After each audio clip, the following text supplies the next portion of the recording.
And welcome back. And we're moving into our first conversation for this morning. As we said, we are continuing with different perspectives on the road to the referendum, on whether or not to take the Guatemalan claim to the ICJ. This morning, we're getting a perspective looking at the Mayan community and the Mayan communal lands ruling. We have at us on set history lecturer from the University of Belize, Cesar Ross, and historian Dr. Angel Cal. Good morning and welcome. Morning. So I want to start off by hearing, first of all, I know Dr. Cal, you have been speaking about this publicly, about whether or not the recent ruling in the courts about the Mayan communal lands will have any impact on the potential case in ICJ. Let's start there. Yeah. Just as a caveat, I am not representing anyone. Yes. I want to make that very clear. I'm speaking as a historian, professional historian. Mm-hmm. There are some historical questions that relate directly to Mayan land rights mm-hmm. that are very critical to this entire conversation. Mm-hmm. As we educate ourselves, it is important that these questions be addressed. Mm-hmm. And these questions are focused on the principle of effective occupation. Question: to what extent did the Spaniards effectively occupy Belize? Whether in all its territory or some of its territory. Second question: to what extent, if any, did Guatemala effectively occupy all or parts of Belize between 1821 and 1859? I think that the answer to those questions are very, very important. Mm-hmm. And for the sake of our own country, I am saying that the Belize team should sleep with its own eyes. We ought not take what British historians, what Central American historians are saying about these questions. We should have answers. And there are questions related to these topics. I don't want to overextend myself, so I want to be pointed. Yes. And say that between 1522, more or less, and 1821, according to archival material, the Spaniards exercised a fair degree of effective occupation in Belize. Wow. I'm surprised that you say, wow, you see, this is exactly what I'm saying. To what extent are we prepared to address these questions? Because you can bet that our neighbors to the south are fully prepared. So I am saying we better look at the records. We better look at the archival historical material that tells us that from the early 1530s, the Spaniards issued encomiendas. Visita churches were established in northern and central Belize. The Maya of northern and central Belize were paying taxes. And it's archival material. This is not hearsay. So we better know what we are talking about when we talk about effective occupation. One definition of effective occupation, and this comes from one of the experts, is that if you show evidence of continuous occupation in relation to colonization,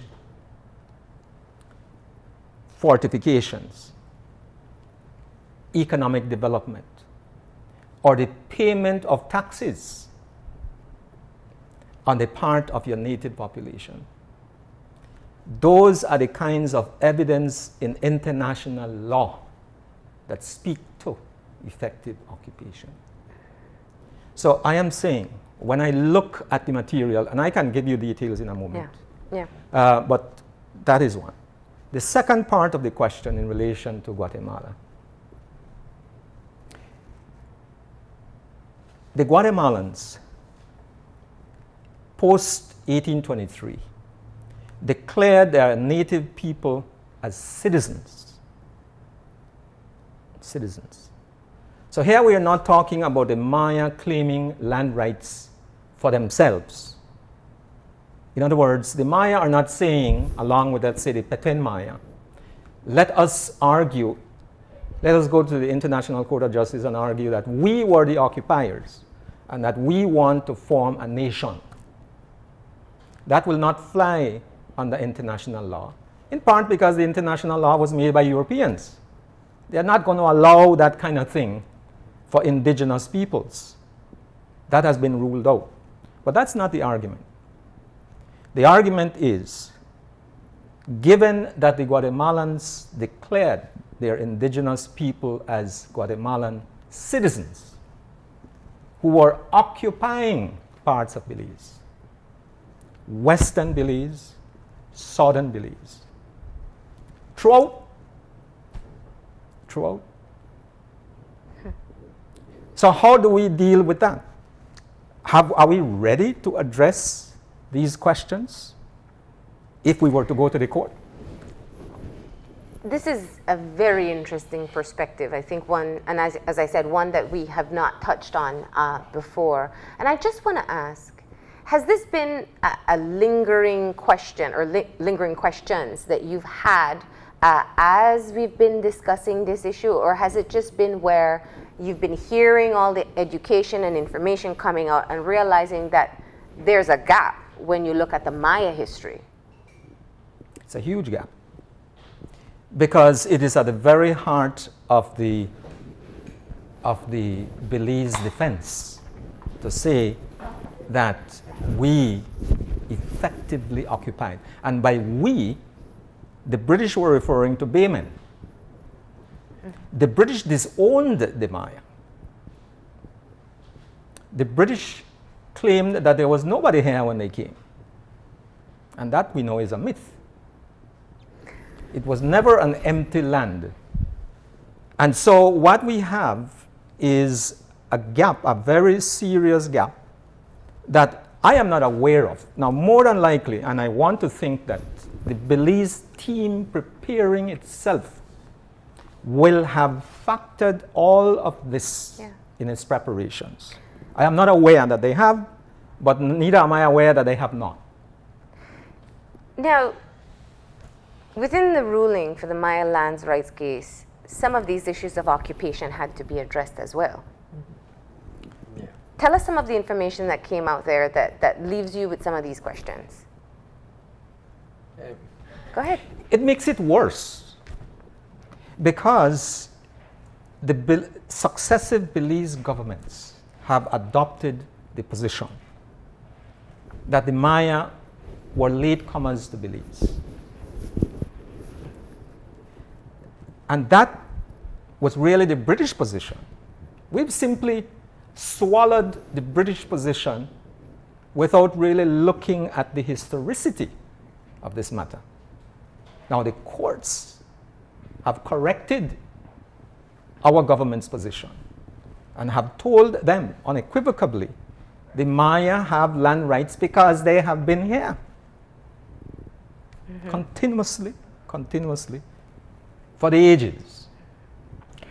In that case itself, there was a trace as to where the Mayas came from before they settled in Belize. Tell me more about that. There is so much to tell. I have to be very, very brief. Up to the middle of the 1800s, there was a village called Kashilwinik. This village was a Maya village of people who had not yet been integrated. Kashil means bush or forest people. These are people who probably wore no clothes, had no religion in terms of the Christian religion. They had their own Maya religion. Throughout northern, western, central, southern Belize, they were driven out of coastal Belize by the British. But they took refuge in the forests of Belize. There are many, many villages, Tipu being perhaps the one best known. But there is Waitibal, there's Chinam, there is Olsuts, there is Luko, there is Campin. All of these villages within Belize. In 1821, there was a legal matter in the Supreme Court of Belize where someone had murdered a Maya woman. More than likely, this happened at a village, a Maya village on the Rio Grande in southern Belize, within Belizean territory. There was a Belize Maya town, and the records are there. Mm-hmm. And the evidence given in that court is saying, we've taken over these people, we are taking over these people's plantations, we're robbing them, they've been here for a long time and they're still here. Mm-hmm. So what I am saying is that this is not a trace. This is more than a trace. We are looking at effective Maya occupation, working the land, perhaps more so than the Baymen were cutting mahogany. More so. Mm-hmm. Because they were living on the land, directly on the land. Now, surely, we need to address these questions. And I think one of the things that the court case followed up with is the fact that through various affidavits, anthropologists and geographers were able to demonstrate that the same people who were pre-colonial here are the same descendants and the same their children who are here post-colonial as such, during the whole colonial process as such.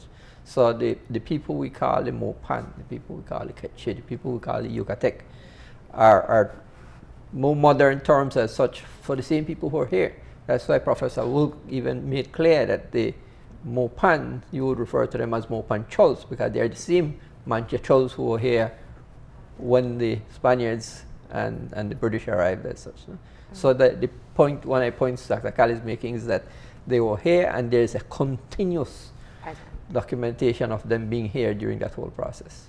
This is 1821. 1821, right. Mm-hmm. And this is a court case in the Supreme Court. Right. Mm-hmm. Would not have, it have been British Honduras then, no? But not a colony. Not as yet, no. Okay.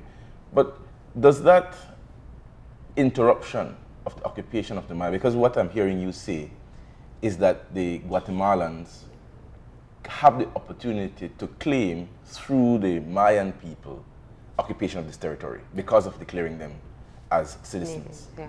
No? Mm-hmm. But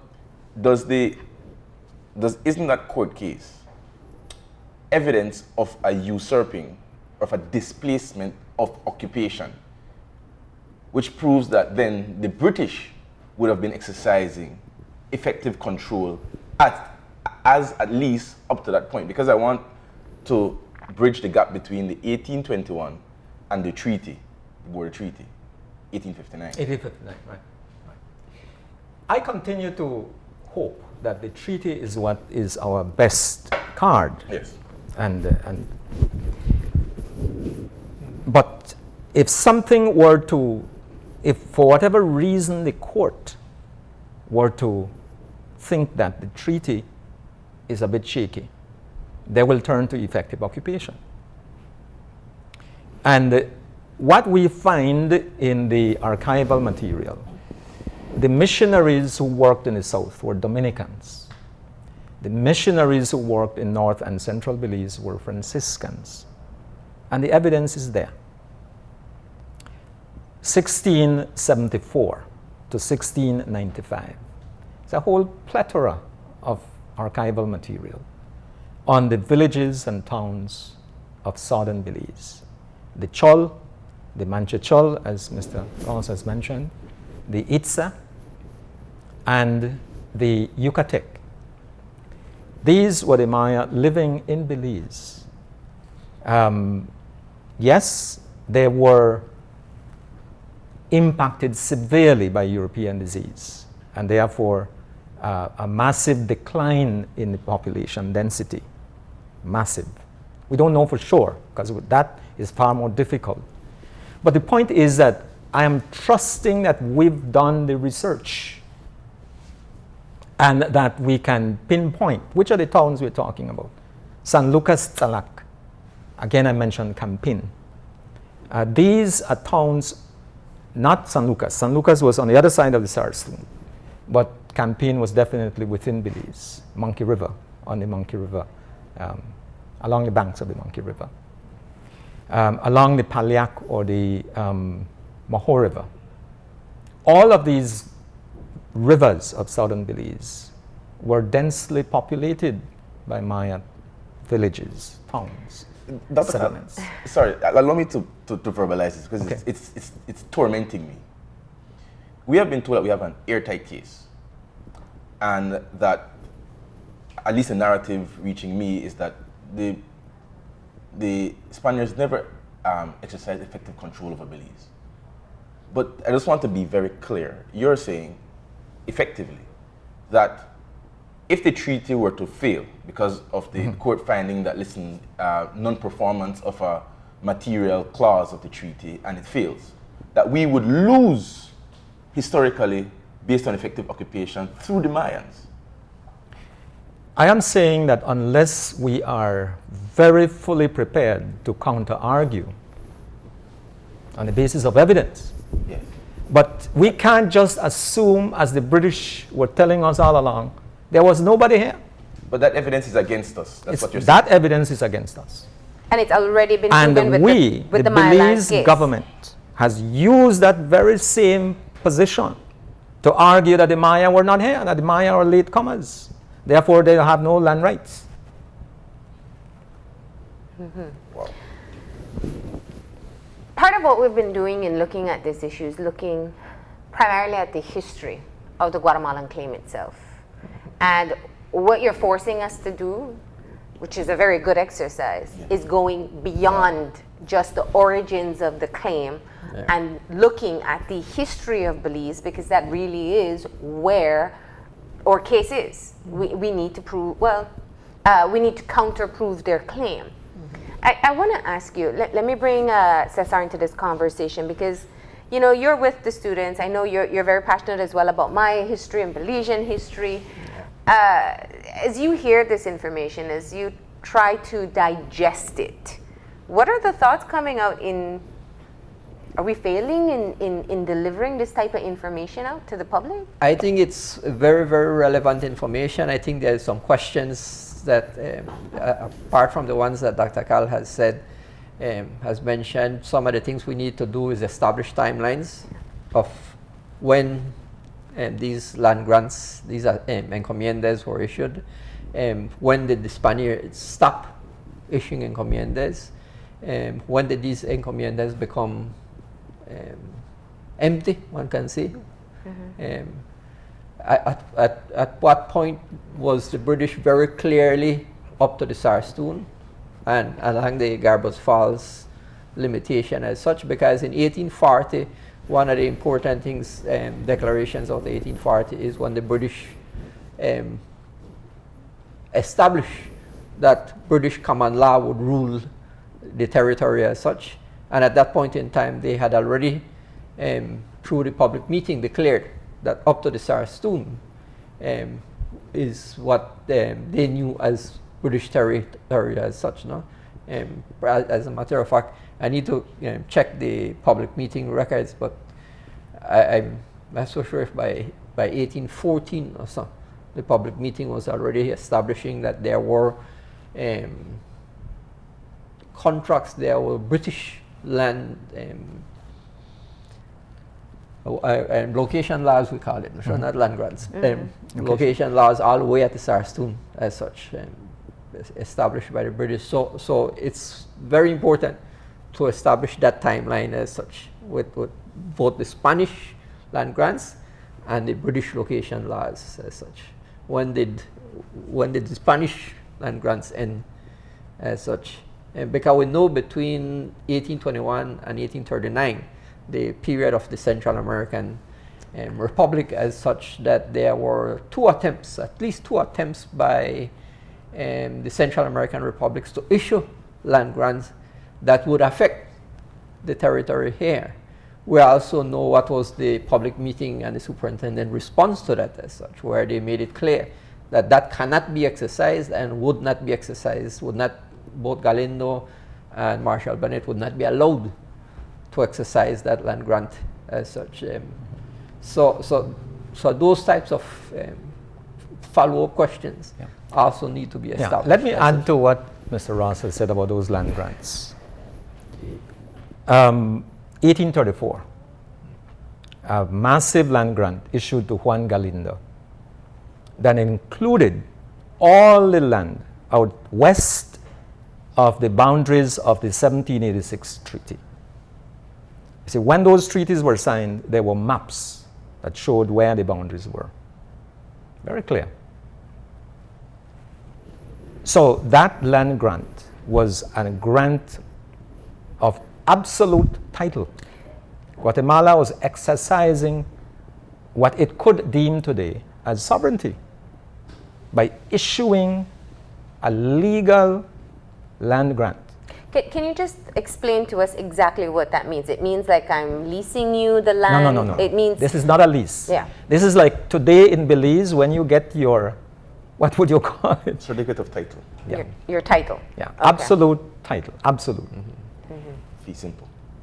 1838 or 37, the eastern coast of Central America Commercial and Agricultural Company got a land grant of 13 million acres, including all of our land from the Sibun to the Sarstoon. Absolute title. This is colonization. Remember what we were saying about the definition of effective occupation? This is an attempt to colonize. This is an attempt to do economic development. It was very, very clear what the Guatemalans were doing. Yeah. All right? As So far all as I'm saying is let's look at this. Now, when we look at the 1859 treaty, there's no mention of the keys in there. You know. What about the keys? We talk about land and the use of the land. What about fishing? What evidence do we have that our fishermen, as opposed to, let's say, Guatemalan fishermen, were using our seas for fishing purposes? So we really, really need to sleep with our own eyes. One more question. I know, from looking at the records, that the Guatemalans kept asking Spain for the transfer of their title to sovereignty over Belize. They repeatedly asked Spain to do that. Question, did Spain do it? I don't know what is the answer to that question, but we ought to know. My hope, my assumption is that Spain said no. But I don't know that. As a historian, I haven't been able to access. Because what's important also there is that from 1826, the British were also approaching Spain. After the independence of Mexico and Central America, the British were approaching them to not mention at the British settlement as part of, quote unquote, the independence as such, right? And from all information, and we still have to continue searching, is that no, that Spain did not For people, hand over. But that needs to be it has to be completely clearly confirmed. understood where this information comes from. So people are watching and saying, never heard this before, never thought of it. Why has it not been a part of the larger conversation? And how do we know that this information is valid? it's archival. Yes. You see, when you have archival, and this is why the definition of effective occupation depends on evidence. And you really have to go to the archives. We don't have archival material in Belize that relates to the 16th, 17th, 18th. Hardly anything of the 18th century. Hardly anything. So you really have to go either to Guatemala, you have to go to Britain, you have to go to Spain, you have to go to Mexico City. Yeah. You have to do the legwork. Question is, are we doing it? I hope so. Yeah. I hope so. I have a follow-up question to that question, because our case is, the strength of our case, as you said, you hope, is the 1859 treaty. But if you're saying that title over Belize was not given to Guatemala by Spain, it's a possibility, then a treaty between a country that doesn't have title and a country wanting to receive title would then be void. Am I right? Of course, of course. You see, yeah, the treaty is what I think is our ace card. But what I'm also saying is, if we are going to court, then you have to be ready for Arguments to the contrary. Yeah.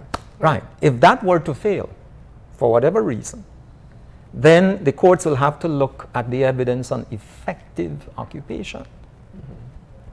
So when you bring these issues to light and you speak of them, and I know you've spoken about them in public forums and given presentations, do you get the opportunity to talk directly to representatives of the foreign affairs, introduce these ideas and get a response?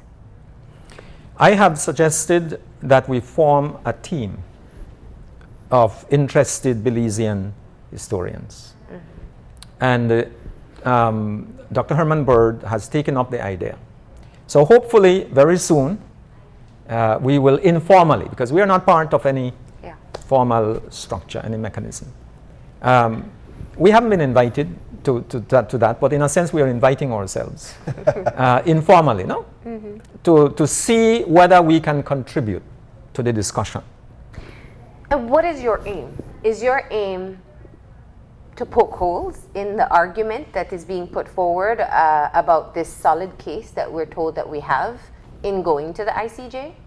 Or to reinforce. Or to reinforce. Or preparedness as such. Yeah. One of the things I wanted to do was a follow-up, and I think instead of making the 1859 treaty null and void, that this information here helps cement the idea that all Guatemala could do was help delimit and demark the borders that separate what is not theirs from what is occupied by somebody else. Oh. Right? And so it couldn't be, that helps us even more establish that it couldn't be a treaty accession. I understand. And I'm glad you brought up that point, because that was really going to be my next question. Because what I've heard is where you're saying, listen, there's certain issues that we can see in the Maya history that perhaps can be worked in favor of Guatemala.